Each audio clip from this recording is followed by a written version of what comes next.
A couple months ago, we did our Q&A show, and somebody asked the question of, who would you put on your Mount Rushmore of game show hosts? And at the time, I gave what I thought were somewhat standard, but also not incorrect answers. You know, people like Bob Barker, definitely a number one. Alex Trebek, I thought, was the smartest of the hosts. Dick Clark was a guy that I thought could host anything. And Ray Combs was just a host that I happened to miss very personally just because of how fun he was. And at the time, I thought those were very solid choices. And then came the news that I heard earlier today.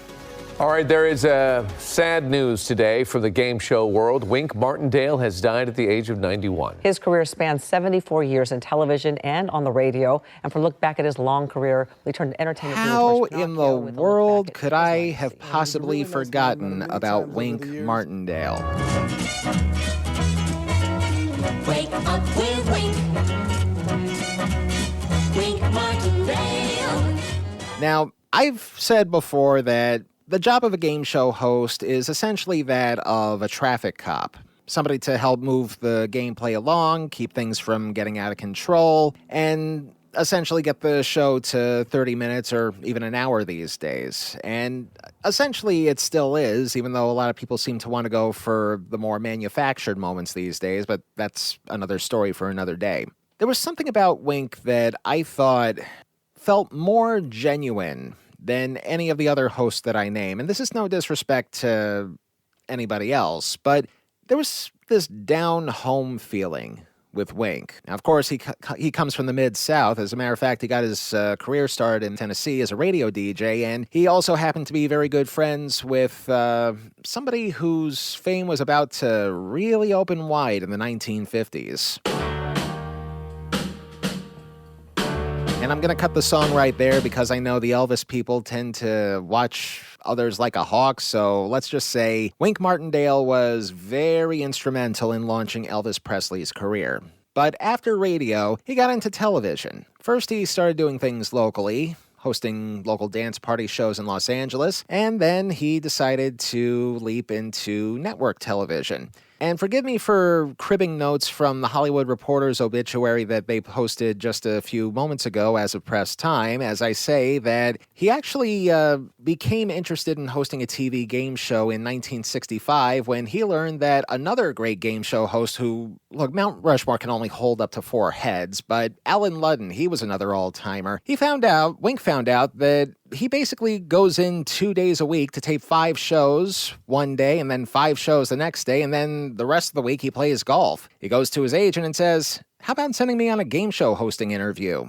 And eventually he would do that. As a matter of fact, he hosted 20 game shows, a number that's only eclipsed by still another great. God, these are all great people.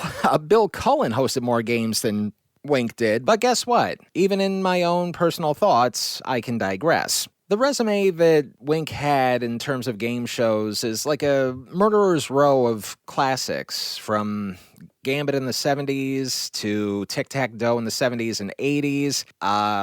You had High Rollers later in the 80s. You had The Last Word, which was some weird Canadian production, but it's further credence to the proof that sometimes even the most seasoned of pros can make a couple misses every now and then. And ironically enough, as this news was dropping, I had already watched something off of his YouTube page, which I'll tell you a little bit more about in a second, but I think the absolute best game show that Wink ever hosted was a show in the 90s called Debt.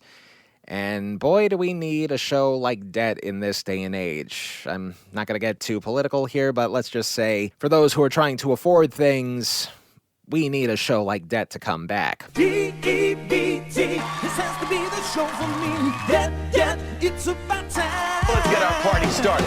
D-E-B-T, plan that can set you free, leaving all your bills behind.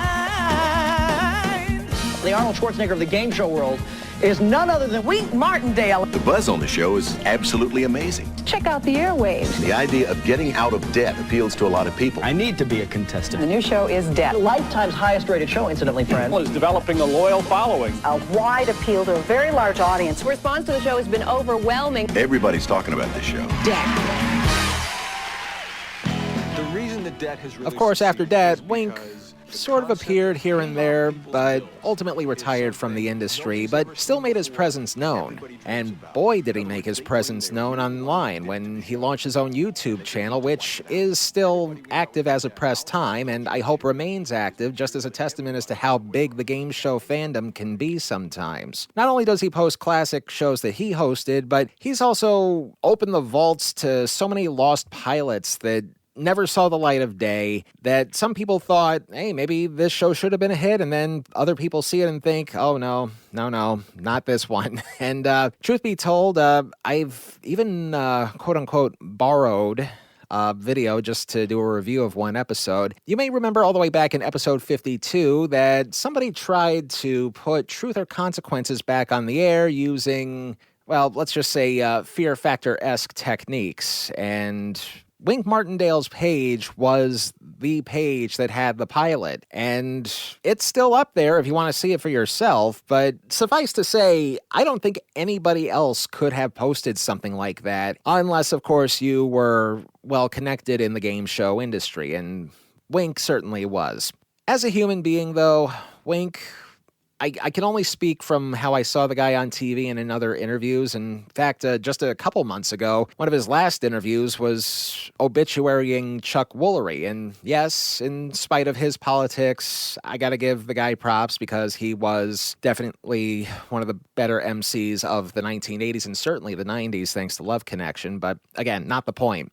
Anything that Wink said, and especially in interviews, he just seemed like a genuine person. He seemed like the kind of person that had absolutely no qualms when it came to current events. Like, he didn't care about politics. He didn't care about, hot button issues. He just wanted to make sure that people had a good time watching the show, playing the game, whatever. He was probably the last great game show personality that you could think of. And when I say that, I hate quantifying this, especially since there are, I've rattled off so many different names, but he was the kind of person that if you saw him on TV, it felt like you were watching Family. In the same way that Bob Barker felt like you were watching Family. In the same way that you thought watching Alex Trebek was like Family. Or Dick Clark was like Family. Or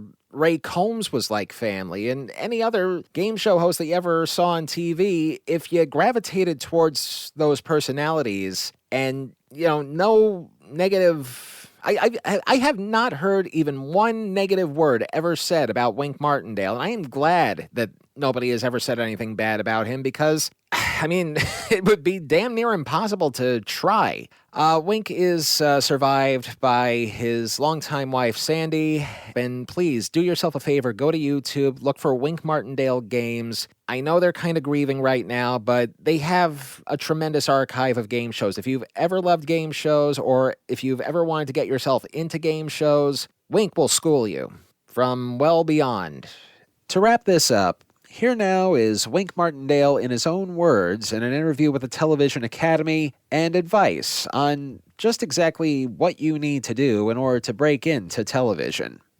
My advice to anybody, game show host or otherwise, who want to be in our business, the business of show business, would be to read up on not only our business, show business, but to get the best education he or she possibly can. Certainly through high school, and if it's possible, financially and otherwise, to go on to college, to get a degree or a certain amount of college time. Do that. Learn everything you can about as many subjects as you can. Get a well-rounded education, because all of that is going to help you in the future. This business right now, there are more jobs than ever with all the cable networks, just Fox alone or CNN alone. There's so many possibilities. But in order to go in and interview for one of those jobs in our business, you better be qualified. You better be ready. Otherwise, you won't. They're jobs that pay well. They're good jobs. So my answer, prepare yourself. If you want to be in this business, Prepare yourself to the best of your ability, and you will go far.